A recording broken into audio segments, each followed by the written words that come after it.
Hello, hello. You're on the Low Ball Pod. He's Lucas. I'm Owen, and welcome to episode 2. And guys, it's starting to kick in a little bit. Can almost taste it, and that is the NFL season, which is finally upon us. Training camp is now underway. It's July 24th, and all 32 teams have started practicing. And of course, that comes with all the usual training camp buzz and hype. So, definitely plenty of stories to get into, but you also want to keep in mind that this is usually a pretty dangerous period in the NFL timeline in terms of news coverage. All the excitement. It's definitely pretty easy to get carried away and overhype things, and seems to happen every year. But nonetheless, we're going to get into a quick rundown of the biggest stories from training camp so far, and then we're actually going to do a fantasy football mock draft to kick off some of our NFL coverage in a fun way. Obviously, fantasy football might not be the best gauge of real NFL coverage from like a football standpoint, but we'll get into some team outlooks later in August as we get closer to week one. We're still definitely going to be tapped into the on the court thing, but my buddy Lucas and I were both fantasy fiends, if that's what you want to call it. But we play fantasy sports year round, like all the major leagues and everything. So fantasy football, obviously the most popular one, and we're gonna get you all ready for the fantasy football teams with some of our takes and our strategies. We'll be dropping like positional rankings in the future, maybe some sleepers, like guys we're high on, guys we're low on. But first, we thought it'd be nice to just kind of kick it off with a draft and cover it just when it all starts flying, authentically. So, yeah, just going to get this out there. I know some leagues draft pretty early. Personally, I'm definitely not of that mindset, but it exists. And yeah, that's enough from me. That being said, Lucas, how you doing, bro? Doing good, man. Happy to be rejoining you here today. Looking forward to an awesome second episode here. And sorry, I got my focus off here. Yeah, just looking forward to this. Like Owen said, we are big in the fantasy scene. We play fantasy baseball. That's going on right now. Me and Owen just made a trade in our league there. Comment down below if you do want to see that. We'd be happy to show you some details there. But we got that going on. Of course, fantasy football is right around the corner. And my personal favorite, fantasy basketball. I'm sure you'll see some more content from that as the fall goes on. And of course, as we get closer to the NBA season returning. But as for today, yeah, definitely looking forward to this. No better way to get into the swing of the NFL season than an awesome draft. We love doing this. Something that we do together quite often, and it's just a lot of fun, to speculate on the next breakouts and just kind of claim our guys for the year. And yeah, so Love getting into drafting. that, if we want to hop into some news before we start the draft itself, Let's do it. something that definitely caught some eyes this morning, might have been a little bit of a scare for some New York locals. Justin Fields carted off the practice field this morning. And yeah, this was making headlines this morning. And this was definitely some scary news for Jets fans who are no strangers to that. But yeah, of course, we did later find out that it was kind of more of a false alarm. He's day to day with what they're calling a dislocated toe. So, of course, the only real player that this would have too much impact on would be Garrett Wilson off the top. That's really who you think of the guy who's going to be peppered with targets all year out there in New York. But yeah, that seemed to be a false alarm. I know there's a lot more. Owen, if you want to get into the rest, let's keep it going. Yep. Probably going to talk a little bit more about some of the holdouts at first because those are definitely the big storylines. But yeah, the Fields news definitely a bit of a scare this morning. I know when I got the notification, I was like, wow, like that is going to have some fantasy impact. Fields himself goes pretty highly with the rushing threat, but yeah, Garrett Wilson was definitely a concern, but should be all good. And moving on from that, the first big holdout that is kind of the main storyline of training camp right now has to be Terry McLaurin of the Washington Commanders. He has officially been placed on the reserve slash did not report list. He can be activated from this at any time, but looking like it will probably take some sort of contract extension for that to happen. And just going to start out with my thoughts on this. I am a little bit disappointed in Washington for this for sure. I mean, if you're just looking at like the Commanders' overall outlook as a team, they've been in the gutter just for so long. Obviously, you had the owner Snyder selling the team a couple years back with a scandal. They were honestly haven't been good in some time since like the 80s, 70s, 80s. I don't even know.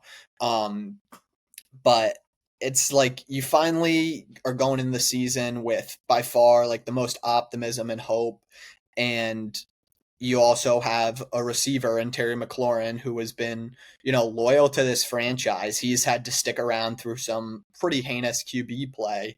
And it's like, you really want this to be the top storyline heading into training camp now. You're not going to pay one of your like leaders. And yeah, I mean, Terry's coming off of a pretty good season. He had 13 TDs last year. He's easily Jaden Daniels' top target. I mean, you got to think, what are they going to do without him? Like, if they don't have Terry McLaurin, like, what you're going in the season with Deebo Samuel as your top guy? It's I don't know what they're doing. I think he is definitely trying to take advantage of this kind of strong wide receiver market. You see a lot of guys getting paid recently. I think he's kind of in that Garrett Wilson, DK Metcalf area around like 30 million. So he's looking for around 30 plus million a year. And I mean, I get he's a little bit older for his time in the league. I think he was like a 4 or 5 year college player. So he's going to be 30 this season.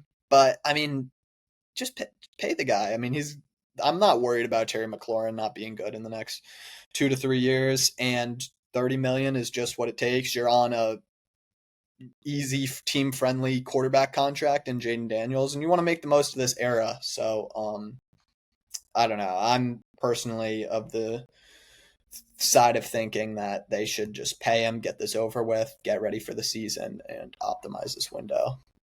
You got any thoughts on it? I definitely agree with you there, man. I did see a quote today from Jaden. They did ask him a little bit about it, and he was saying that he thinks it's just business. Of course, that's what everyone's saying at the end of the day. It would be shocking if he didn't suit up with the Commanders this year. But yeah, like you said, the Commanders here, I think they just have to swallow their pride and pay the guy. I mean, this is one of the best receivers in the league, and it's a smaller market, so you don't know the next time that you're going to be able to land some guy of this caliber. Definitely think that should be a no-brainer decision for Washington. In other news today, and maybe the past couple days more so, Joe Burrow, a little bit disappointed with how his training camp practices have been going so far. Said it's very disappointing that their edge rushers, both Trey Hendrickson and Shamar Stewart, are not here for the camp start amid their contract disputes. What do you think about this drama going on down there in Cincinnati? Yeah, and this is just another franchise that can't get out of their own way. It's like no secret that the Bengals have been just straight up cheap the past few years. They were slow to pay their two receivers. They ended up kind of holding the bag for it, even though T. Higgins ended up taking a pretty team friendly deal, in my opinion. I think he's in like the 20 millions or so, where if he hit the open market, he would have made more than that. But yeah, just again, another situation where you got to pay your guys, especially because the two guys, being Hendrickson and Stewart, I mean, that's your pass rush. That's like the two guys that you're banking on. Obviously, Trey Hendrickson was the lone bright spot for the Bengals last year after coming off a season where he's leading the league in sacks on a not too talented defense, and then you go to invest in the pass rush again in the first round with Shamar Stewart, who's a very traitsy guy, and now it's like getting a little scary with Stewart. He's back at Texas A&M practicing there with his former college team, and he's, threatening to sit the whole season out and play for the Aggies and go into the draft again next year. I'm not exactly sure what the process of that is when you decide to not play on a rookie contract, but from my understanding, it's the Bengals not guaranteeing him his contract here, and it's just like uh, rookies get guaranteed contracts from my understanding. That's how it goes. It's like it's not a huge deal for a guy who you obviously have a lot of faith in and who you're really counting on to build this pass rush out of. So, I mean, not good from the Bengals. Just get it together. The problem with these training camp disputes is, you don't want it trickling too far into the season and into training camp because you want to get everybody on the practice field, everybody on the same page, and you don't want to sacrifice any games at the beginning of the season. Like the Bengals are kind of infamous for. Last year they lost to my Patriots with Jacoby Brissett week 1, and it's like if they win that game, then they're in the playoffs and miss the playoffs by one game. So it's not good, not good. But moving on, I'd say, unless you have anything. I know there's not Yeah, really too much to say. definitely hit it on the nail there. Just another team that seems to always have something going wrong for them and can't stay out of their own way at times. So hopefully they get it sorted out here and they're good to go. Can be an electric team to watch when everything's clicking. So I hope that's the team we get to see this year. But yeah, like you said, just moving on a little bit, not entirely fantasy relevant here, but definitely huge news throughout the league. Micah Parsons seeing really not much movement with his contract negotiations, down in Dallas. What do we think about this, man? Just another head scratcher here. Yeah, this is kind of like the wonky ownership gauntlet here with the Bengals and the Commanders, and now you're on to Jerry Jones with the Cowboys. I heard him in like a press conference the other day, like complaining about how players get injured and like you have to factor that into your contract. And it's like, dude, this is one of the easily top 10 player in the league, probably borderline top 5. It's like you get the gist of these. You got to pay your players. I think it's better to pay them out in front because these contracts only get more expensive down the line. And I mean, like realistically, with a lot of these guys, like the Cowboys aren't going to let Micah Parsons walk. Nobody does that. Nobody lets players of this caliber, all the guys we've talked about, they don't go and hit the free agent market or something like that. And it's probably not likely that they're going to get traded. So just storylines, I'd like to get it out of the way. But anyways, just trying to get through this. One last one. Juwan Jennings, actually no holdout for him, which is surprising because he's actually a guy who has a lot more leverage in this situation. Not that these guys don't; they all have leverage. But if you look at the 49ers wide receiver room to start the year right now, it is not looking too hot. You have Ayuk, who still not sure when he's coming back, but it'll probably be towards the middle of the season. Ricky Pearsall is on the PUP list right now, so he's going to be out for a bit, and that leaves them with Juwan Jennings, and I think they have Jacob Cowing, who's like a 5'9" receiver or something. He's kind of Draft catching George some Kittle this year, slander. folks. Draft George Kittle. Yep. That could definitely be a takeaway from this, but Jennings did show up, so it looks like he's trending towards playing, and he's another guy who's going to have a good opportunity there in that Kyle Shanahan offense. Yeah, not too much to say, but good for Juwan Jennings for showing up, and hopefully he gets paid and the 49ers can get into sync. Any thoughts on Juwan Jennings? Yeah, at least a little bit of positive news for this Niners receiver room that hasn't gotten too much in the past year. So, yeah, definitely an interesting team this year. I'm very curious to see how they perform on the field. And, I mean, he should definitely get a good amount of volume now with Yeah. the situation. So, yeah, Yeah, Good stuff. Jennings is a guy who, broke out last year, does a lot of the little things right, great run blocker, pretty pretty well-rounded receiver, and hope to see him get paid, and he should be a big part of that offense to start the season. I know they like him in San Francisco, so looking like that's going well. But let's get into some more of the fun stuff. No more holdout conversations. Obviously, training camp, you got to take some of these headlines with a bit of a grain of salt because it is just practice. A lot of these teams aren't even in pads yet.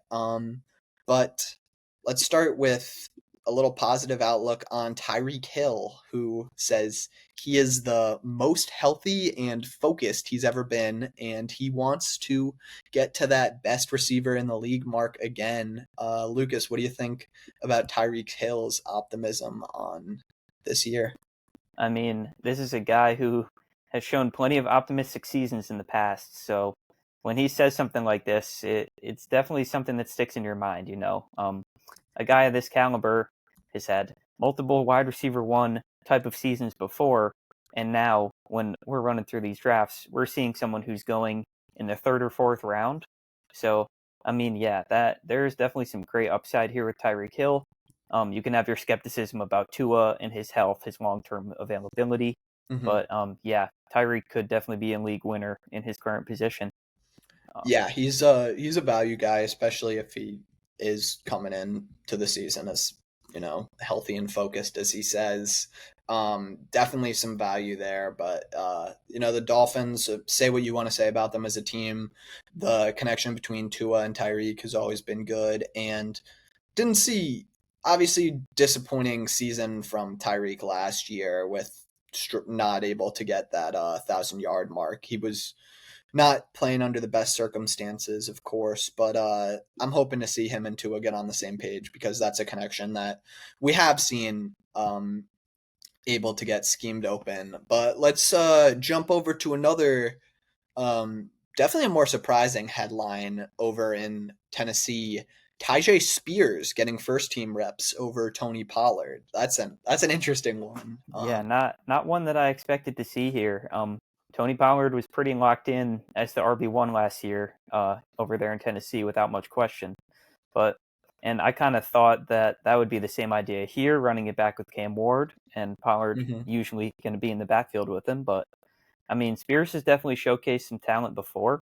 I'd be curious if they go into more of a split look this year, Yeah, or if maybe this is just something that we should be totally overlooking and they were just trying it out.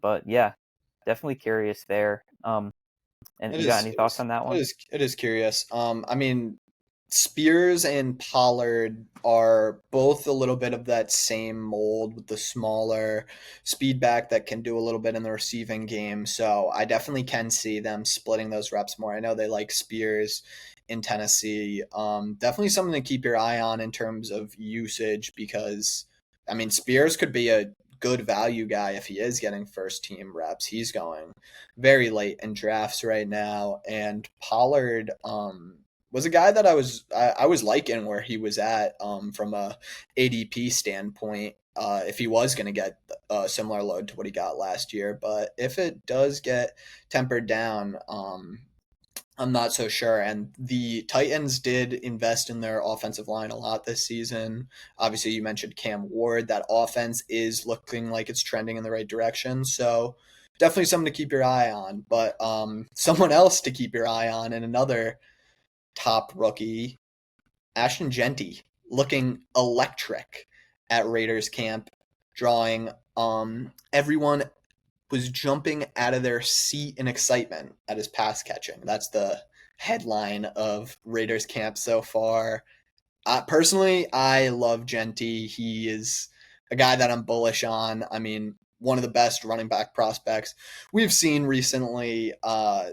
So this is great news. Love seeing good players get good opportunities. The Raiders are a fun team to watch going into the year. How are you Yeah, feeling about Ashton Genty? yeah. I mean, just pouring a little bit more gasoline on the Ashton Genty fire here. Yep. One of the most hyped players this summer for sure, and if you do want to draft him, it is likely going to cost you that first round pick. But a guy who definitely has the talent to return that value. Yep.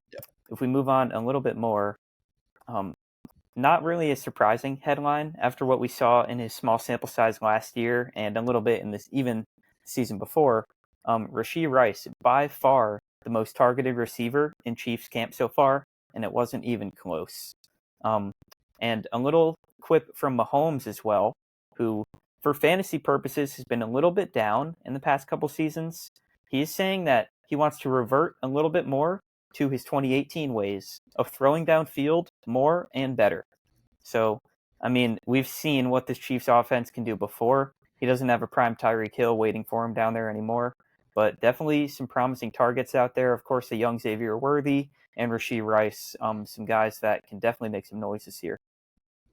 Yeah. I mean, the Chiefs offense, if you're going to make a bet on it, is probably going to be that it's going to be solid again. You know, they're a pretty consistent team, whether they've taken this approach in the past 2 years with a slower, more methodical look, that one that actually, caters a little more to Rice's skill set as kind of that short to intermediate guy. But I mean, you got Mahomes saying he wants to throw it down the field. He's going to get a full season of Worthy and Hollywood Brown this year. You saw Worthy specifically kind of take off towards the end of the year, and Hollywood Brown, they didn't get him back towards the end of last year. So, I mean, you definitely can see how this offense can get some more explosive, and that's exciting, because watching the Chiefs back in the day and those older teams, definitely a little bit more fun to watch than what we saw last year, even though, I mean, they went 16 or 15-1 when Mahomes was starting last year. So that's definitely definitely a good thing to hear coming from them. Another team in that division though, the Chargers, you got quarterback Justin Herbert, noting that this is kind of a funny one. Quentin Johnston looks like Julio Jones out there, saying that he got a lot better in the offseason. Personally, I'm not buying too much of this. I don't know how accurate the video was, if it was this year or last year, but I saw a video of I think it was Johnston on kind of a deep post across the middle, wide open. Herbert layers it perfectly, hits him in the hands, dropped. And to me, that looks like the same old Quentin Johnston that I know. So I'm not too high on Quentin Johnston. Especially they brought in Trey Harris in the second round this year, who's a similar mold as a deep threat. But yeah, I think my main takeaway from this one is just Justin Herbert must be a very, very nice guy, because those are some kind words for someone who hasn't shown us too much yet in his young career. He is a good guy, good dude. Yeah, definitely. If we do want to move on a little bit, a guy who had a lot of hype last year, someone who I might argue was kind of last year's Ashton Jeanty, Marvin Harrison, saying he's bulked up, feeling more relaxed this year. He said he's up to 220 pounds this year, which is 11 pounds more than what he weighed in as a rookie. And he feels like he'll be able to play more free this year. A guy who people were projecting 1,300 yards as a rookie. And yeah, he did fall a little bit short of that last year. Definitely showed some strong flashes. If him and Kyler can, of course, build that chemistry a little bit more and show a stronger connection, I can see an easy high wide receiver 2, wide receiver 1 type of season out of a guy like Marvin. Yeah, I mean, I've seen the pictures of Marvin. He looks a lot more bulked up this year for sure. He looks good, and I mean, he's Marvin's a guy who obviously came in as a historic receiver prospect, and yeah, he disappointed last year. I mean, he was okay. He I think ended up around 900 yards, so short of 1,000, but pretty dang close. And you just gotta hope going into this year that him and Kyler are building that chemistry.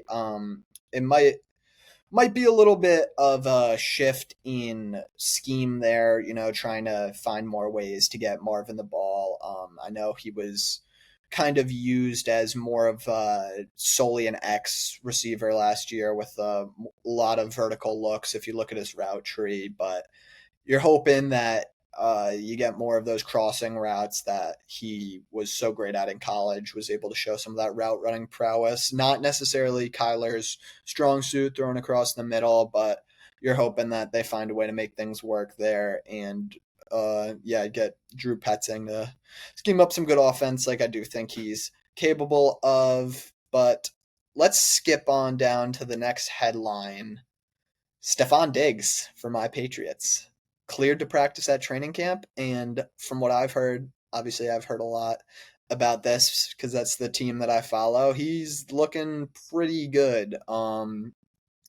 He's I haven't heard that he's necessarily at 100% yet, but that's a little bit to be expected coming off the ACL pretty late in the last season. I think it was mid-season around like week 8 or 9 for the Texans last year. But yeah, Diggs was like a pretty much a full participant in day one of camp. I'm hearing the May Diggs connection looks good. I mean, on a side note, Drake May looking pretty good. He's off to 22 of 24 completion percentage in practice. I mean, I'm completely drinking the Drake May Kool-Aid, being myself as a Patriots fan. I'm certainly tapping into those practice unpadded looks, but yeah, give me all the hype. Give me all the hype. Yeah. I think you got a lot to feel good about this team this year. From everything I've heard, all the reports are positive that I've heard about the Patriots, whether it's the draft picks they made, their offseason decisions, and Diggs being a huge one. This is a team that I think can definitely take a sizable step forward this year. Right, and yeah, I'm gonna cut it off right there because I could probably talk about Pat's camp and all the little rumblings I've been hearing about for another hour or so, but we got a draft to do, buddy. So how about we get to it? The draft. Here we go. We're in the draft. Lucas got third pick. I got fifth pick. Those are two pretty great picks. We've been talking about how there's kind of like a top tier of like the best 5 to 6 guys or so. I feel the same way, yeah. Right here with my third pick, I would be ecstatic if I could get Bijan. Bijan is a guy who, in my serious drafts this year, I think I'm going to be comfortable taking him if I have the first overall pick. This is a guy who kind of just checks all the boxes for me when it comes to like an RB1. He was RB3 in last year and really turned it up in the second half of the year. And he's a great pass catcher. He's going to get a lot of goal line action. I think all the concerns of Tyler Algier are now well in the past. And all in on Bijan this year. Yeah. I mean, Bijan is just like a rare guy. Algier's a good backup, but we do see it's my pick here. Sorry to cut you off, but I am going to take my guy. You got Bijan? Nice. That's how it should go. Oh, so now I have the choice here. This is an interesting choice between Jefferson and Gibbs. Tough one. It's really which avenue do you want to go? If you want to go RB, wide receiver heavy. I am like usually a very big running back early guy. I am. I'm going Gibbs. Come on. I mean, pick. when it comes to Gibbs, you just got to go with the talent and the explosiveness there. I do have to say, the Lions, I have a little bit of questioning when it comes to their overall outlook next year. I mean, they've had a lot of things not go their way, whether it's Ben Johnson obviously taken off as kind of the crown jewel of this coaching class. He goes to the Bears. Obviously going to be hard to replace him as the guy scheming up your offense, and you've seen him build up such a good run game, and then they lose 2 critical interior linemen in Ragnow and Zeitler. But I mean, you just got to trust the talent early in the draft. So I'm happy with Gibbs at 5. I'm ecstatic about Gibbs at 5. Matter of fact, a guy who's the overall RB1 last year. Shout out to Gibbs, my first ever fantasy football championship. He was my first round pick last year at the tail end of the first, and it paid dividends. Just a nasty player through and through. Always has that big play burst potential whenever he touches the ball. And of course, very, very active in the passing game too. I know that there are some concerns, like Owen said, with the departure of Ben Johnson, but I still really do like how this Lions offense projects, and Vegas does as well, which is something that's worth noting. And speaking of Vegas, you see Genty comes off right there at number 9. I think that's personally, I'm comfortable taking him in that range. A-Chain before is a bit of a crazy one, but Yeah, I mean, A-Chain is, ideally kind of that fantasy build with the receiving and a lot of touches and explosion, kind of a watered down Gibbs and a worse offense. I'm not taking him that high. I don't know. I'm definitely waiting a little bit, but I yeah. mean, I'm not the biggest Dolphins guy this year, to be honest.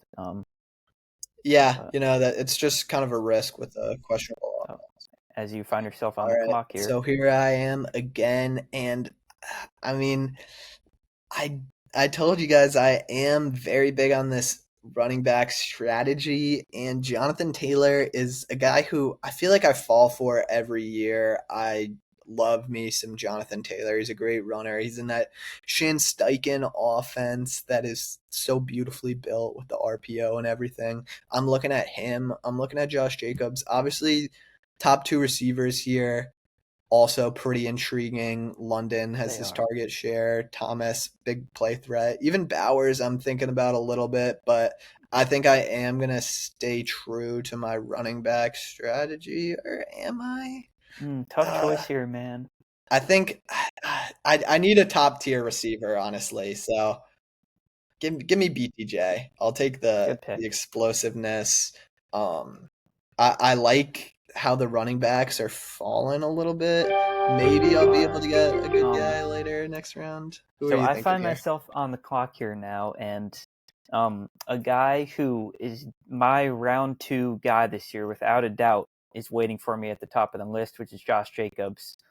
Someone who I think is just in one of the safest positions coming into the league this year, in a rock solid offense, and a Yeah. guy who is going to be a 3-down back, catch passes, and he has a stable quarterback. And yeah, man, I'm very optimistic on Jacobs, but Brock Bowers is another very tempting option, mainly because I do already have my running back 1. I'm a big Bowers guy this year, a big elite tight end guy this year, and I think I'm going to stay true to that. I'm going to go Brock Bowers here. Yeah, the top 3 tight ends are really an advantage to have this year. I like where you went with Bowers there. And yeah, about Jacobs, he's another safe pick. A Matt LaFleur led offense is gonna have a good run game. It's gonna be a obviously a pretty high powered offense with Jordan Love in the pass game too. I mean, who loves to push it downfield? I feel great about both those guys. I don't think you could have gone wrong, but I'm almost up here Bowers has again. crazy upside. Sorry to cut you off. No problem. Hopped right back up here with You're my up. next pick, and I was definitely eyeing that guy who just went, Mr. Drake London. I do already have Bijan, so I don't find it the end of the world that 2 of my first 3 picks are not on the same team. I do feel like I should get a receiver here, and the guy who I definitely gravitate towards is Lad McConkey, who I see here. Lad McConkey, a guy who finished wide receiver 12 as a rookie, which is a back end wide receiver 1 in a lot of leagues. So, and this is a guy who I see just continuing to trend up, very safe quarterback play. And I know it's an offense that historically runs the ball a lot, but I feel safe about Lad this year, his big play upside, and I think he's going to get a lot of volume. So I'm going to put my money where my mouth is, and that will be my wide receiver 1 here. Yeah, I mean, being Herbert's top guy is a good spot to be in. And I told you guys I do really, really like getting my running backs out and set early. But at the same time, I do see that elite tight end there in Trey McBride. This is going to be He's a sticking out bit to me. of a sweat for me in terms of debating between Bucky and Trey. Bucky and Trey. Oh, it's so tough. I love me some Bucky Irving. He's a guy that you just got to root for. Not necessarily the most athletic guy, but he's so shifty, so fun to So watch. And fast. yeah, he came on crazy as a rookie. Oh, they lose Liam Cohen as a play caller, so he called a great run game last year as a renaissance. I think I'm gonna lean towards Trey McBride in Good that pick. elite tight end position. I mean, Me and Owen uh, end up with the top two tight ends here. Love to yep. see it. And I mean, another thing with Trey that really gets me kind of excited about him is throughout his 3 seasons in the league, he only has a total of 6 touchdowns, I think. That is certainly room to improve for fantasy wise. I mean, like if he gets into he could completely surpass his career total in one season. You'd almost expect him to nearly make up for that positive touchdown regression. So that's a big swing for fantasy points. I mean, there's the possibility that he's not a tight end touchdown guy. I mean, it has kind of been the story for some guys' career. You think about like Julio Jones and Andre Johnson, but I don't know. I'm trusting Trey McBride. I don't see any reason why he can't get into the end zone. And yeah, I mean he's a great do it all tight end. Absolutely. Definitely Looking high on McBride this year, and like you said, a guy who is definitely due to get into the end zone a lot more than he has been, and he could definitely end up as the tight end one this year. Would not shock me at all. and I'm Um, happy I did that. Looking at the board, you see Kittle goes off. I would have been looking at him next round because it really is, like we've said, important to get one of these elite tight ends early. So I feel a little bit better about that pick now. Seen a lot of running backs go off the board, which is not ideal, but there's still a couple of guys I like in here. I mean, James Cook in the fourth round, that wouldn't be bad. not bad, yeah. A Kenneth guy Walker, who, he's so intriguing because don't think anyone will debate you that the talent's there. I mean, it is a weird Seahawks offense with a O line that's been bad his whole career. Don't know if that's going to change. They bring in the rookie first round and Gray Zabel, and the new offense coordinator.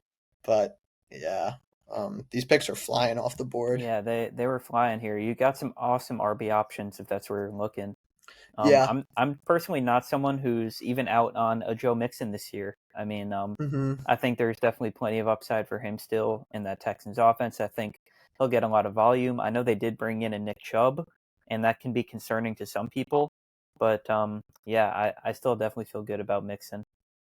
I love all of these running backs, honestly. I mean, I'm almost at the point where the running backs are looking so good right now. Like, I see Terry right there. He kind of looks like the last receiver, and like I think he seems like a tier above these other guys. I'm not gonna lie. I love his situation as Jaden Daniels' top option. I mean, if he stays, He's there for you. he is there for me, and I'm comfortable with a lot of these guys in my RB2. I was literally gassing up so much that I'm this big RBs guy, and I'm going into the fifth round potentially without a running Well, back. But I mean, that just look at all that. Look at all that orange. I can't. You got to play the board, and that's why we do a mock draft. I'm saying, It's man, that this is a very appropriate scenario we have here, where every draft is going to be different, and it's very important to take it how it comes to you, right? right. Where it's if we see this one receiver Terry up here who's kind of sticking out, and we can consider him a good gap above the rest of the receivers here, it's a good strategy to grab him if you want. You got to play the draft, and that's what I'm gonna do right here. So give me Terry. Good stuff. Here, I'd be joyous with either a James Cook or a Kenneth Walker. Two guys as There you James Cook go. goes off the board. There's your answer for you. I think I'm going with my guy Kenneth Walker, one of my favorite players to watch in the league. Just an electric back, and if he can stay healthy, top 10 RB is within the cards. Yeah, he's such a special talent. I mean, he's one of the most juiced up running backs that there is. He's twitchy. He can take any play to the crib at any point. So definitely an exciting player and a guy that you love to root for. What are you Got thinking an for this next pick?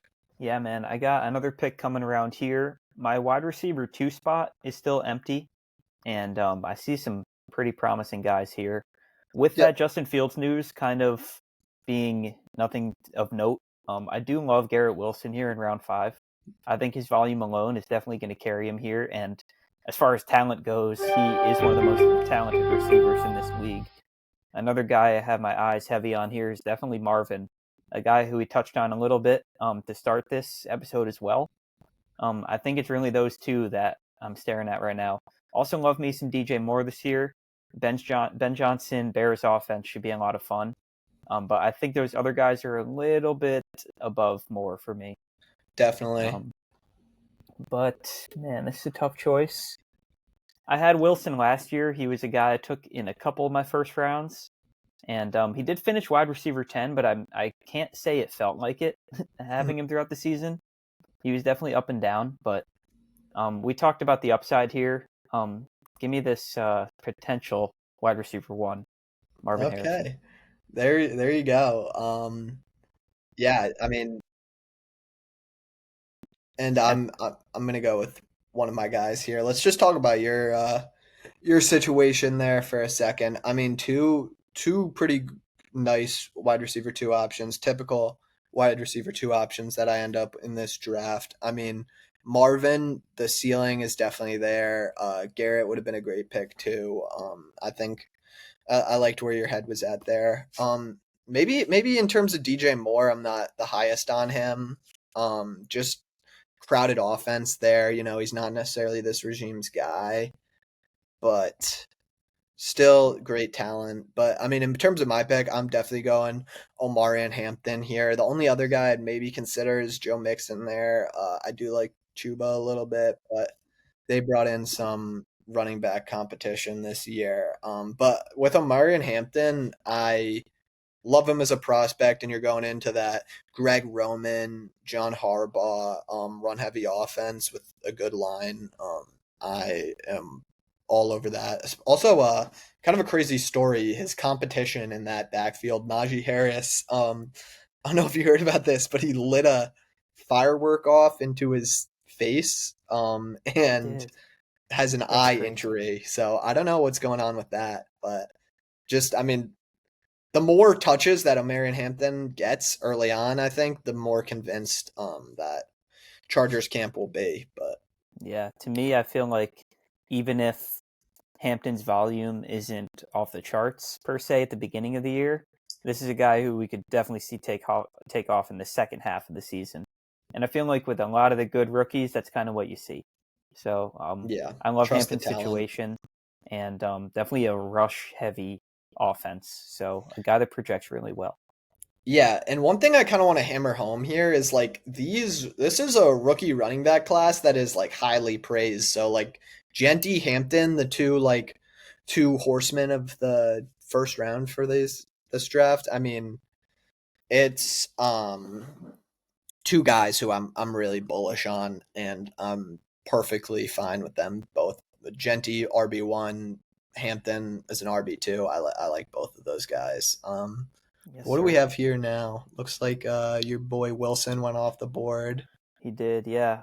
I was kind of thinking that pick back, and I almost feel like Garrett would have been the better way to go. I love Marvin's upside, but Garrett is definitely a little bit more, or I think he'll be at least maybe a little bit more consistent, just because of the insane volume that he should be seeing. But Right. yeah, at the end of the day, Marvin and Garrett should be very close, in my Yeah. opinion. I mean, that's why we do mock drafts. I agree with you. I think I probably would have leaned Garrett, just because he's a guy who obviously is a little more proven. I mean, he's in what like year 4 at this point, I want to say, whereas Couple thousand Marvin's a yard second year seasons under the guy. belt. Yeah, Yeah. he's been 1,000 yards every year with just dirt quarterback play. I mean, yeah, he feels like a guy who we're really just like waiting for at this point to have that breakout receiver season, and he gets paired back up with his college teammate Justin Fields, who we have seen able to support a wide receiver one, maybe not a full offense, but a wide receiver one, him and DJ Moore. Definitely had some fun a couple years back. But I mean, with Marvin, he is a guy who can take off at any point too. Maybe a little more risky, but also maybe a little more upside. So, I mean, Garrett Wilson isn't a 6'4", freak like Marvin, but still Definitely. both good players. Got some Yeah. receivers go off the board here. A little bit of a weird run. Damn, pretty late departure for Brees Hall, huh? Going in the 7th round. And I honestly agree with it. Yeah. Brees is definitely a bit of a confusing guy to look at going in this year. I've heard Aaron Glenn, the Jets coach, say that they are very happy with all their running backs when asked if Brees Hall is going to get a good workload after raving about guys like Sauce Gardner and Garrett Wilson. So I'm not super bullish on Brees Hall, especially after how he looked last year. But I mean, he's ranked way higher than this. This is definitely kind of the bottom of where he goes. Yeah. And you are about to be on the clock here, my man. Right. So, like, this is kind of the trend we see in this area of the draft, where it's very blue on the board. It's very receiver heavy. And this is why I usually love loading up on running backs early. I'm always going to be happy kind of taking these flyers. I think one of them will hit eventually. I love guys like George Pickens in there. I think he's going to a great situation in a pass-heavy offense and the best quarterback of his career in Dak. Rashee Rice, I have no idea what's going to happen with him. So I'm probably just going to stay away for that reason. But I know I said I love the receivers here, but DeAndre Swift is the lead back in a Ben Johnson-led offense. It's tough, but I think I feel a little bit better about Pickens. At the end of the day, I'm just not super high on Swift as an actual player, even though I love his situation. And Pickens, love him as a player, love his situation. So that's my mind there. But you're up here with a similar situation that I just had. Yes, sir. Yeah. There are 3 guys that definitely have my eye caught right now. One of them being the aforementioned DeAndre Swift. Actually, let me say 4. DeAndre Swift, David Montgomery, who might get a little bit touchdown dependent this year. So for that reason, I think I have him lower in the 4 guys I'm looking at. And then 2 receivers, being one, Courtland Sutton, a guy who's a very boring name and a boring offense, but I mean, that's a team that projects well to me. Sophomore season for Bo Nix, and this is the clear top target. And then Devontae Smith, just a guy, again, there may be some red flags to you if you want to think about how much this Philly team runs the ball and how he's not even the top receiver on his team. But this is a guy who's cleared 1,000 yards before, and he has all the talent in the world. For me right now, I'm a big Devontae Smith guy, but I think the upside of a Courtland Sutton is a little bit higher. So I'm going to go with Sutton here. Just mixing it up a little bit, and he's going to be my flex. Yeah, Sutton is great jump ball winner. He's big touchdown threat. I feel like it's either last year or the year before. I'm honestly forgetting right now. He had a run where he just was going touchdown after touchdown. And I mean, you got to be happy. Like you said, Bo Nix second year was very impressive as a rookie. And you get that Sean Payton led offense that projects to be pretty good. So I definitely see where your head's at there. And yeah, in terms of the guys you were talking about, Montgomery, not only is that touchdown dependency there, but he's a year older, a guy who's had a lot of touches throughout his career. And like I said, that Lions offensive line is dwindling a little bit, and Ben Johnson leaving. So some questions. I like where you went. Where'd you go here? Yeah, I'm up here again, and only one guy remains from the 4 who I was loving previously. The guy you touched on as well, Ben Johnson's top running back. I'm going to take DeAndre Swift here. I wanted him. And just one other thing I did want to say. Oh, I'm going to let you do your pick first, and then... No, you can say it. I know who I'm going with here, so... Yeah, so if you've noticed so far, me and Owen really have not said a lick about the quarterback position. And that is just because when it comes to this position this year, we feel very safe waiting. And this is a very, very talented position. There are probably 15 quarterbacks that could be worthy starters this year on your fantasy team. And if you don't land a Josh Allen, a Lamar Jackson, a Jaden Daniels, I feel very safe waiting till the 9th or 10th round to even start looking at quarterback.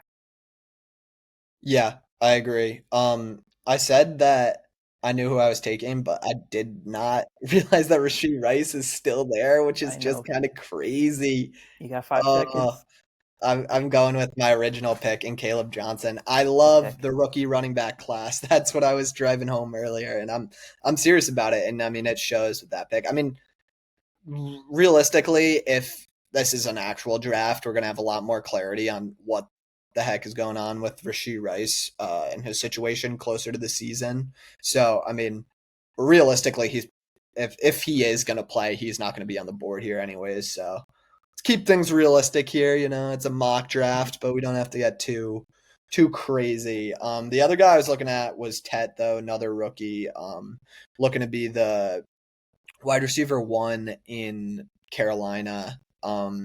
He's entering a situation where he can take as much of the target share as I think he really wants, and I mean, or as much as he's really able to. I like him as a guy here too, but yeah, Definitely. also agree wholeheartedly on what you're saying about QB.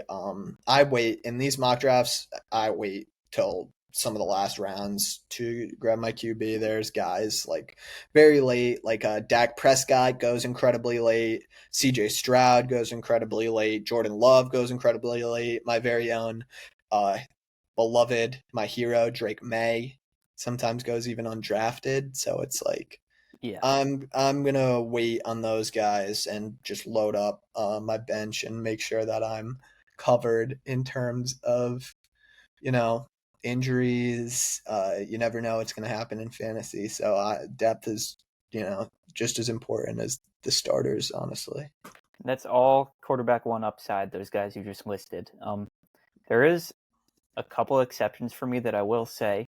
Um, in my upcoming picks, I do see both a Bo Nix and a Kyler Murray here, and the main reason these guys intrigue me is just I can definitely be a sucker for a good stack. I have both Marvin and Cortland Sutton on my roster right now, so stacking either of those guys as top targets with their quarterback always seems to be a good idea to me.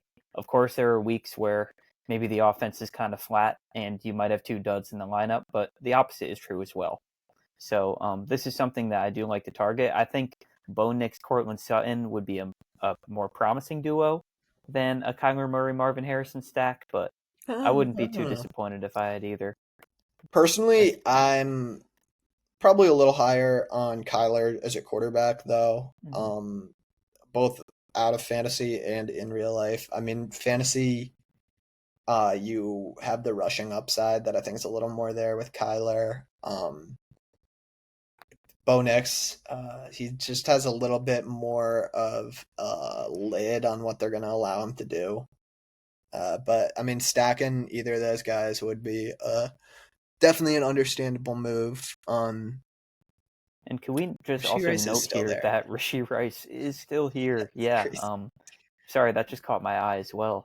I'm Um, shocked. you I'm gonna take him shocked. here at 76 if he's there for you?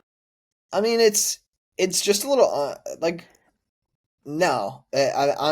I'm sticking to the realistic draft here. Nobody knows what to do with this guy. So I mean, there's also a guy that I love a little bit down on the draft board who I'm gonna take. But oh, another guy I want to highlight here is Evan Ingram. If I miss out on the top three tight ends, I love getting me some Evan Ingram this year. He's a guy in the Agreed. past who has shown to be kind of a reception hog with a really good season down in Jacksonville, and he's in a good situation that we've obviously been talking a lot with Sean Payton and Bo Nix. And Sean Payton loves to use the tight end position, and he's kind of going to play like a big slot receiver position here, so he's going to get a lot of targets, and I mean, I he assume should. a lot of receptions. I would say probably this should be the second most targeted player on the Yeah, Broncos. No. Yeah. I mean, this guy could easily get like 90 to 100 receptions. Honestly, I could definitely see. I think he's a good fit for their scheme. So I do love some Evan Ingram here. I don't know if I'm gonna take him Great just fallback, though. I because. do agree. Yeah, just Also, this because. is a pretty good spot to grab a TJ Hawkinson. Another guy who Yeah, definitely has some upside. tight ends definitely seem to be falling a little bit in this draft. Mm-hmm. Oh no! Oh. Oh, the two guys I was looking at. I mean, Rasheed was a little gimmicky there, but Diggs is obviously, I'm being a little bit of a homer here, but wow, that hurts. I usually can get him kind of late, but I mean, He usually falls quite a bit. I guess the buzz of him looking pretty good, kind of came to surface in the draft. Wow. Guys, I'm looking at now. I see Matthew Golden there. Um, Good one. he's a promising first round pick in a good situation with Love. Olave too. Losing time. I was talking about Evan Mm-hmm. Ingram a lot. I do love me some Evan Ingram, but I also love Olave. I think I'm gonna just go with the I've seen it before with Olave. I've already taken a couple risks on some rookies, and some guys in new situations. I am now up here, and I don't think I'm going to go quarterback yet because there are some position players here that I still love. As far as the guys I was talking about stacking when it comes to quarterback, Isaiah Pacheco is a guy that sticks out to me here. Um, he's just a guy that has been an awesome running back in the past and very productive. I know it was an injury riddled season last year. I was an unfortunate owner of him last season, so did get to deal with that. But the upside of the Chiefs' offense and him just being the top back alone provides plenty of upside. Um, I think I am gonna go Pacheco. Mm-hmm. Other guy I No, wasn't looking at there was Golden for sure. looking at your screen now, actually, I noticed that you sort by ADP. I don't know why I don't do that, but I do, yeah. I feel like in these mock drafts specifically, I look at the non ADP because I think that it's kind of a casual group that's looking at that anyways. Looking at my Quarterback view. up here. I could get either of my quarterbacks or I could get Matthew Golden. It's Tough a good debate. situation. I think I'm leaning towards quarterback. And do I want Bo Nix in his top target or Kyler Murray and who's most likely his second target? I mean, his second target is a guy Yeah. who you drafted above his top target. Give me Kyler. Oh no, I meant like McBride, you know. Might be the top. Yeah, but you have Harrison, so you took Yeah. Harrison above Sutton. Oh yeah. Oh, that's what you meant. I see. I thought you were talking about on the Cardinals alone. Hmm. But yeah, I At the, ended up going Kyler. Because like you said, just the rushing upside as far as fantasy. yeah, You he's a can't beat it. great fantasy QB. I mean, Kyler quietly has been like the top 10 fantasy QB. I'm pretty sure like every year of his career, pretty much. He's a great guy to have in this game. Looking here, I mean, Evan Ingram's still there. I think that's going to be eventually who I go with.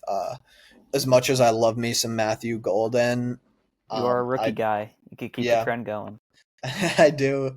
I do often give a lot of faith to rookies, especially first round rookies. But Ingram, I love his situation. Another guy who I see creeping into uh, kind of the higher point in drafts these days is J.K. Dobbins, who does interest me as he's in that Denver backfield now, obviously coming off a pretty.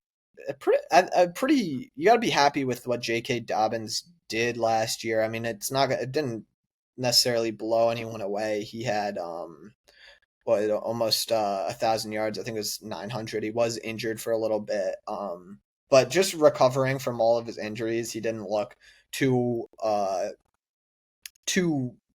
diminished from his former self, and he's getting an opportunity now in Denver after he sat in free agency for a while. Denver and Sean Payton notoriously like committee running back situation, but I do like Dobbins where he's at as he goes off the board there. And how do you feel on the flip side for the rookie they brought in, RJ Harvey? Too high in my opinion. I mean, I love rookies, like I'm saying, but in my opinion, they overdrafted him in the NFL draft. He put up great numbers at Central Florida, but it also was Central Florida, and he's not necessarily the most traitsy running back. He's a little smaller.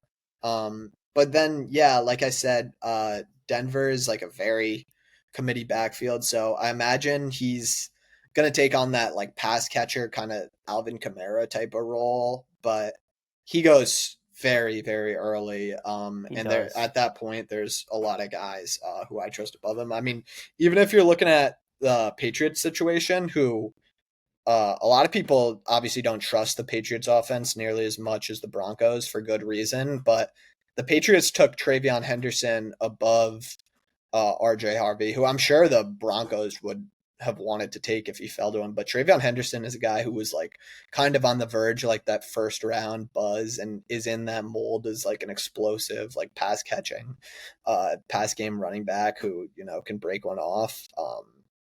I would Yeah, prefer him even in that zone, but they both go a little bit early. Yeah, they're going around like that mid tier of running backs that we were kind of liking today. your Patriots might be another team we see that kind of split backfield action out of this year, I would Mm-hmm. presume. Yeah, you see Ramondre's on the board here. I do think that it's gonna I think Ramondre is a good player and not necessarily a player that's being recognized too much by the fantasy community. I mean, he is coming off a pretty rough year, but I don't blame him too much for the Patriots' struggles last season. Um, kind of took my eye off the board here as I'm on the clock, but Yeah, we had some to be auto picks. honest, I do see. Let me see what the ADP is looking like right now. In terms of ADP, not a lot of my QBs are really there on the board, but I do kind of just want to lock one down.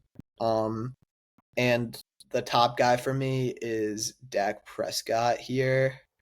Obviously thinking of pairing him with Pickens and that stack idea like you talked about. And Dak is a guy who like when he's healthy has been like pretty much near like a top 5 fantasy QB every time. He's a in a very pass heavy offense, and I think that continues. I like the volume. I like the player. Give me Dak. Good pick. I mean, this is a guy who fed the wide receiver one overall 2 seasons ago in CeeDee Lamb. So plenty of passing upside over there in Dallas. Yeah, and he was. I mean, he was in MVP conversations that year. I feel like people are quick to forget. For me, I am now on the clock here, and the one problem I do have with my roster right now is I only have 3 receivers, and I see a guy here that I do like a lot still in Khalil Shakir, a guy who showed some awesome flashes last year for Buffalo, and he has the MVP throwing him the ball, so I feel safe getting Khalil Shakir as my receiver 4 on my bench. Yeah, target hog. I mean, he's gonna get all of those short to intermediate routes in that offense that was kind of trending towards that style last season. I mean, Josh Allen's top receiver at the moment, so can't complain with that in round 11, or I think you took him in 10, but Coming back around here, I kind of want to go receiver again. Going down a little bit, I do see Jaden Reed here. Jaden Reed is a guy I like a lot just from a talent perspective.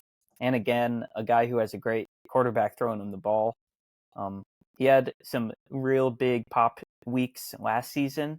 And I know during the second half he did kind of tail off, but that's the kind of upside I'm looking for in these rounds. So if Jaden Reed is here, feel pretty good about huge getting him. big play threat, and the Packers We are going to draft him are here. very capable of scheming him up. So I think at this point in the draft, very appropriate. He was going way earlier last year. Now I got 2 solid bench receivers, Shakir and Reed. Feeling pretty good about my team right now. How are you feeling? Yeah, I like my team too. If you want to show it Yes, sir. to the audience, I'm liking what I'm doing. I feel pretty good about almost every position. Definitely. I mean, Jahmyr Gibbs, Hampton, two guys that should definitely both crush it this year. Awesome receiver stack. We got Thomas and McLaurin, reliable guys, throwing both of them the ball. Trey McBride, a guy who, like I said before, could easily finish tight end one, and I don't think anyone would be surprised. And then, of course, the Dak and Pickens stack. This is a very solid team with some talent on that bench, too. Appreciate it, bro. I'll get into yours once I lock out for a second, but I'm looking right here. I'm looking at the board. Emeka Egbuka is a guy who is kind of jumping out to me. I like his opportunity with Godwin being hurt to start the year. I liked him in the draft. You guys know by now that I love my rookies. So give me Egbuka. Good Um, pick. yeah, Egbuka was a great receiver for had a great career at Ohio State. Played in some seriously like stacked receiver rooms. Obviously, you had Marvin, you had JSN in the past few years. I think he was there when Garrett Wilson and Olave were there too. So he Sounds seems right. like kind of the guy who was always.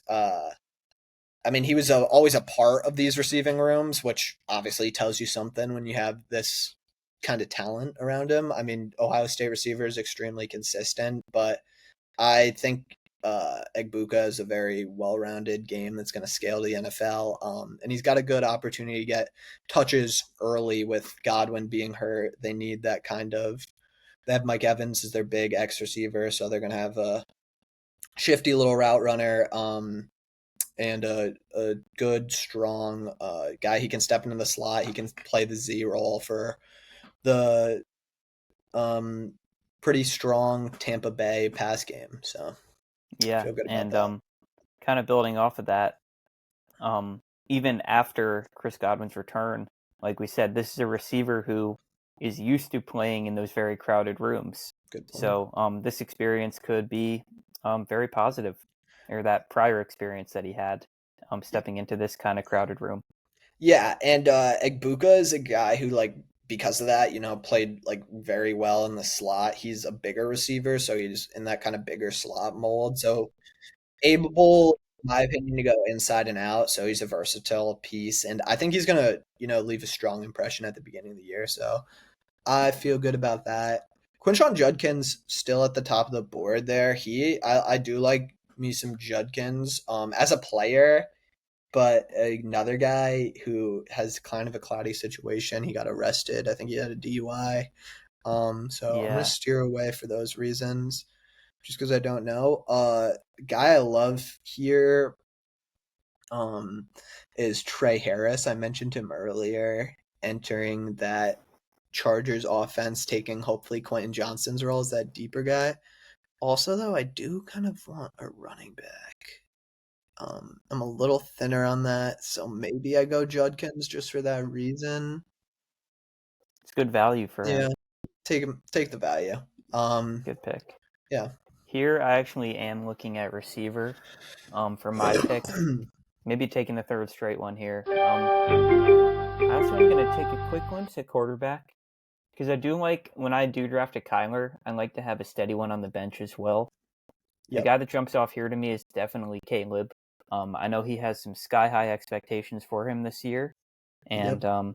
yeah, I mean, I think I'm going to grab Caleb here and feel good about my two quarterbacks that I do have. On the spin back, I have all eyes right now on Hollywood Brown, just a guy who could, I mean, potentially be stepping into a very fruitful situation here.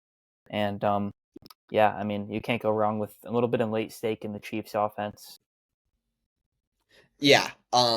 Especially if you're thinking of a situation where Rasheed Rice is missing time, that's just gonna boost Hollywood Brown even more. I mean, in Hollywood Brown, I mean, I think people might forget about the type of guy that he was before his injury and before he got kind of like watered down in this Chiefs receiving room. Like he was when he was with Kyler Murray, he obviously has a great fit because he's a great guy. Stretch the field on those deep routes, but I mean, he was like kind of like a Traveling wide here. receiver one for your team in fantasy for a little bit. He was I remember he was around that kind of 16-point range. So good pick there, And I especially got if one more bench spot left Mahomes is keeping his word like with that that deep training ball again. camp buzz. I mean, Yes, Hollywood sir. Brown's a guy who can take advantage of that, and I mean, like that offense can really be a nightmare if they're doing what they're saying they can do. Definitely could be a scary scene. Most definitely. So I'm also looking at kind of grabbing a backup quarterback here. I think I am gonna go with Drake May. Typically, these are my four quarterbacks who I love taking here: Stroud, May, Love, and I have Dak. I am always shifting between these guys, and I mean May of these guys definitely gives me the most rushing upside. So I do love pairing him with uh kind of any of this group. So I am gonna take him just because I don't really love the board outside of that right now. The flexes are kind of weak, so you know can never go wrong going with Drake May. There you go. He's a homer at heart. Yep. Yeah, I mean, to me, the man can do no wrong. Awesome. Yeah. Yep. So we are Super excited to see him this year. getting to the very late stages here. I have one bench spot left, so I might just grab an insurance tight end. When I Yeah. take Bowers in the second round, I feel very safe waiting very, very late to grab a second tight end because realistically, he should only be out of my lineup 1 week, of course, barring injury. But yeah, if I was to take a tight end here, I'd probably go with Loveland, the Bears rookie. Agree.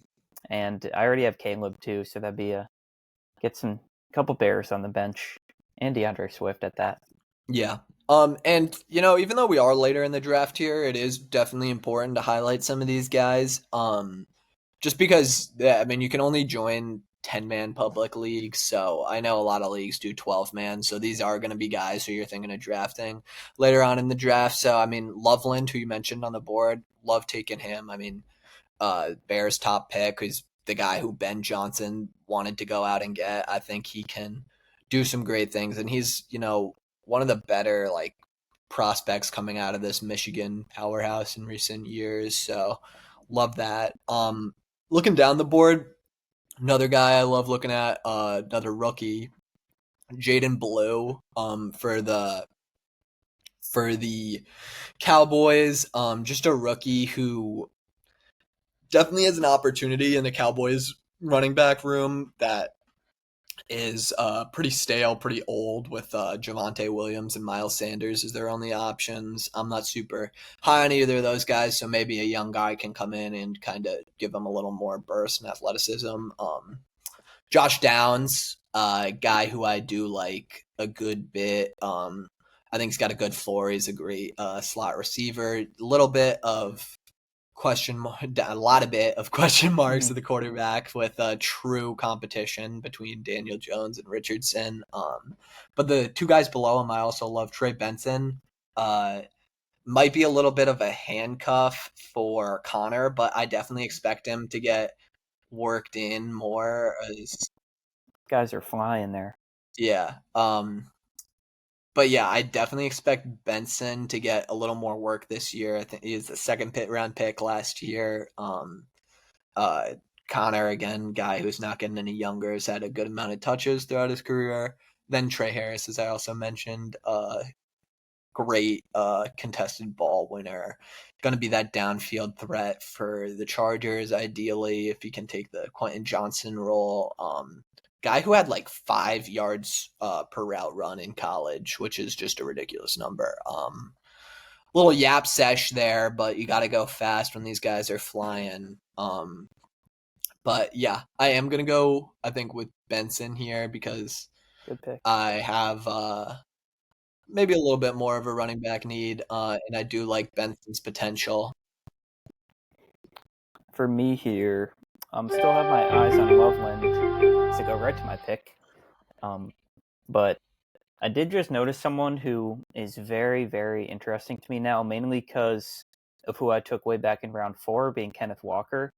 One of the best handcuffs in the league right here, Zach Charbonnet, is still on Yep. the board. And I know I said I was going backup tight end, but I think I would feel a little bit safer knowing I have the very talented backup for Kenneth Walker. So I'm grabbing him. And I wouldn't be surprised if you see that backfield a little more split this year. It's possible. Just because, I mean, Charbonnet was also great last year, but just because Walker has just had injury problems, unfortunately, for a good chunk of his career. He's missed a little bit every season. Just being able to keep him fresh when you do have like a good backup behind him is something they might factor in. I do expect them to run the ball a lot more next year too, so maybe keeping Kenneth Walker, a little more fresh, definitely might be a good idea. And I'll tell you now, it's all eyes on Brandon Aubrey for me here. I'm surprised he's still there. I am he too. Usually goes early. That's if you dude. Hell yeah, good for you. Pick of the draft right here with Brandon Aubrey. That's a guy who's just gonna piss people off all year because I mean, guy you hate to play against. He could drop like 20. Yeah, 60-yard field goal is as much as a touchdown, and Brandon Aubrey kicks those with ease. So, little cheat code in the lineup there. Yeah, I mean, kickers unfortunately are a little more important than we'd like to admit. They are. I know a lot of leagues don't include them, but 6 points for a 60-yarder, those are obviously rare, but a 50-yarder a lot more common. 5 points, 4 points for 40-yarder, 40-yard reception in PPR. Yeah, and then just 3 points for any field goal. Obviously, if you got them for a high-powered offense, they're tacking on 1 for any extra point. So, one other guy I did want to highlight, just so I don't forget him. I do like Cedric Tillman as a receiver in these later rounds too, and on the outside in Cleveland. He was good last year when he was healthy. It was very efficient.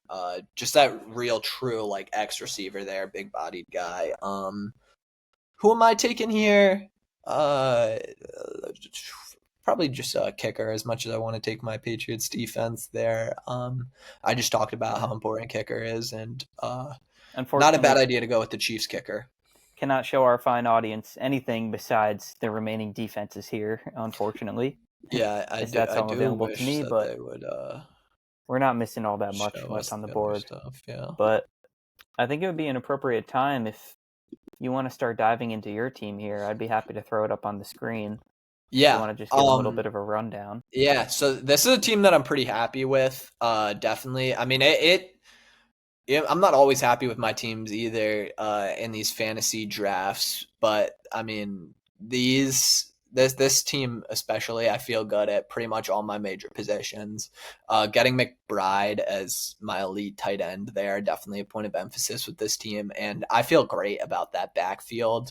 I mean, dude, I could completely glaze my team right now, but this is definitely one of the teams that I feel better about in these drafts. Like I said, they can go any way. They are pretty dependent on draft position, but the more you do these, the more you get a feel for how it's going to fall, and I feel good about this.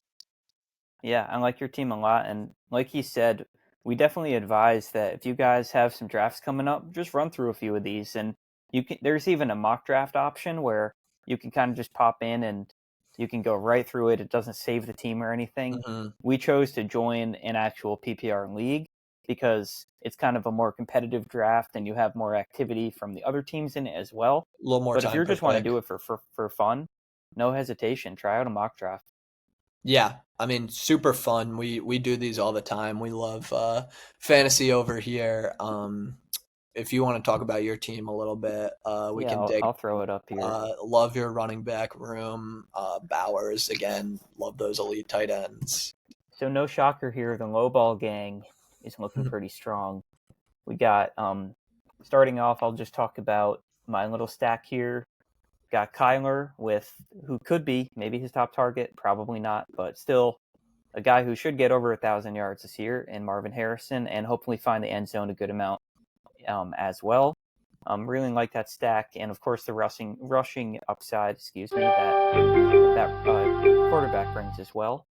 Mm-hmm. And I'm just going to quickly grab the Cardinals defense, as I know they have an awesome round one matchup. I'm a big defensive streamer guy, as they play the Saints round one, so I Yep. feel good about that. There you go. Olave is going to cook them on my bench.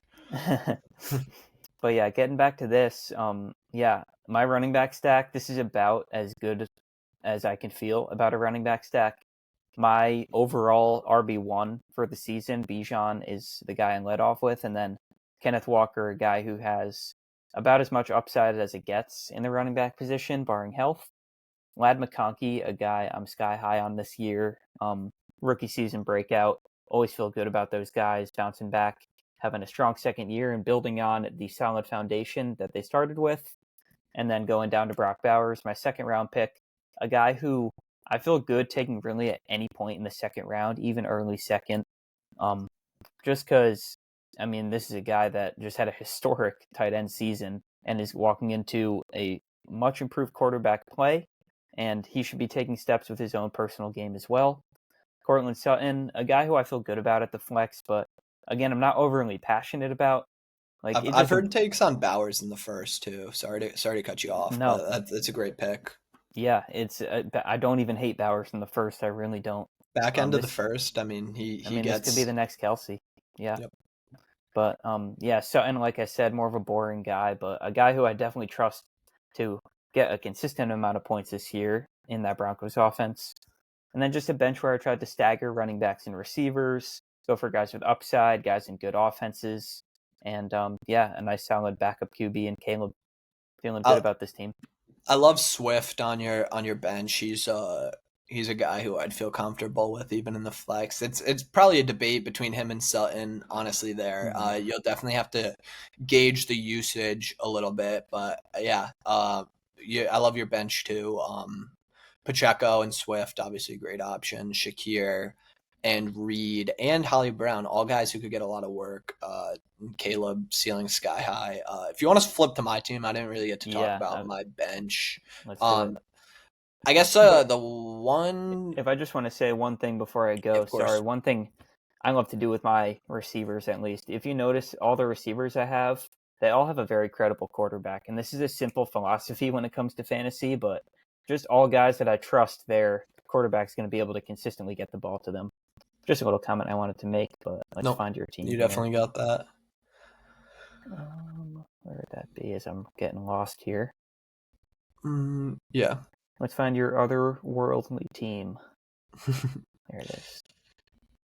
Perfect. Yes, got the default name in full swing. Always gives me Owen's otherworldly team, but I like that. It's pretty decent. Probably motivational. Flow to it. Yeah, but and honestly, I do think this team is otherworldly. I talked about the starters a lot, but yeah, I love that RB stack, and then I feel like I'm pretty good on receiver in my starting lineup for sure with BTJ leading it off, explosive guy, paired with a quarterback who some people might not agree is as solid as maybe you were alluding to with trying to target those guys as receivers with good quarterbacks. But I do believe in Trevor Lawrence, and he's definitely got the arm to complement Thomas. And then got McLaurin, another great deep threat. Pickens, another great deep threat. These guys can get chunk plays, but they're also very capable on kind of more hitch routes. But definitely three outside guys, which is something to note.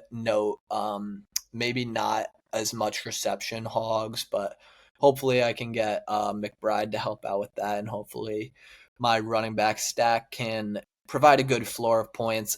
Looking towards the bench, maybe not as bullish on my bench as I usually am. I do love Caleb Johnson, the rookie for the Steelers. He's kind of going to assume that Najee Harris role from last year, and I think he's just way more electric athlete coming out of college as a rookie now. And I mean, I think if you give him those kind of 18 touches a game that Najee was getting, Caleb will give you much better returns on those. So he definitely has a good chance to go over 1,000 yards. Olave, proven receiver, just got to hope he doesn't get concussions and that Tyler Shook can get the ball to him. I actually like Shook a little bit, but not a fantasy conversation. Ingram, talked about how bullish I am on him, and Egbuka definitely has a good opportunity. The two running backs, hopefully some good potential there, and my beautiful boy Drake May sitting down there. Hey, you Yeah, might have to start him at love this this rate. team. Love this team. I mean, by the end of the season, that very well Yeah, could come into actuality. definitely. Threat, super aggressive in the pass game, and also can do some stuff with his legs as well. Getting Josh McDaniels as coordinator, getting some weapons, a little bit better of an offensive line. The only looking up for May. I've talked about him enough this time. We'll get into him in the future in some of our rankings later on. Yeah, I guess if I want to highlight some of the upcoming videos that we're doing, we have a NBA Eastern Conference preview and deep dive. We're going to tell you guys how we think that the Eastern Conference is going to fall out this next season. Definitely a lot of movement in that conference with some injuries, some new additions, not too many new additions, but some. You guys can check out our breakdown of the NBA offseason in our last video. We picked our favorites, winners, and losers, and we're going to continue to be talking about NBA and NFL. I mentioned going to be getting into some fantasy football position rankings and then also some team rankings, but we're going to be talking a lot about NBA, NFL all the time on here. Gonna try to get this 2 podcast a week scheduled down, and yeah, that's how the future is looking. That's all I got. Unless you want to say anything to the viewers, Lucas. Absolutely, man. Anyone who stuck with us here, I just want to say thank you. Like Owen said, there's a lot more to come. Look forward to that. Looking forward to those Eastern Conference rankings. And little spoiler, I hope my boys are going to be in the top 2 for that. Mm-hmm. I think they definitely will be on my side. Go Knicks. But a little side note as well. Like Owen said, we are big into fantasy sports. We play fantasy baseball too, fantasy basketball. If you guys are curious at all about any of our activity in those type of leagues as well, feel free to leave a comment or anything. We'd be happy to let you know. Not sure if any of you viewers are avid baseball fans, but we did get a kind of an exciting trade as we were running through this podcast here. Josh Naylor now finds himself over on the Seattle Mariners. So they picked Wow. himself up a pretty solid first Oh, baseman there. I like And that. yeah, pretty good pickup for Seattle, man. Yeah. Yeah, if we want to get into that quickly, that's a team that's kind of trending well going into the playoffs as we get into the second half of this season. I mean, it's always been a question about the offense with the Mariners, and it's been coming Despite having along the with MVP candidate there. yeah, but I mean, it's come along this year. Obviously, you mentioned Raleigh with the MVP type of season. Hopefully, you get Rodriguez heating up in the second half as he tends to do. And then, I mean, first baseman has always been a big opportunity for that team to capitalize and get a good hitter. And Naylor's a guy who, definitely gets some good contact. I'm pretty sure his average is pretty close to like 280, like 300. I'm not sure exactly what the number is, but I know he started off the season very hot. And I think that's a great move for them, Definitely. especially a guy who you can get on base in front of, you know, old Big Dumper, the MVP candidate. That's right. There, I mean, the more guys that you can get that can do that, that's awesome. I love Yeah, that for and them. just one thing this may indicate to me is probably more to come on the selling front for the Diamondbacks. A team that's just had a very underwhelming and injury-riddled season. Mm-hmm. Would not be surprised if a Zach Gallen is moved in the next couple of days, something like that. Of course, a guy like Corbin Carroll, Perdomo, those guys are safe. But yeah, I mean, we could definitely see them move off a couple more of their veterans. Maybe Eugenio Suarez gets moved. But yeah, we'll see as the deadline gets closer. Don't want to take your guys' attention too much away there. Just something interesting that broke during this filming. It is But interesting. yeah, I I got all my closing thoughts out. Yeah. Thanks a lot to everyone. Thank you guys.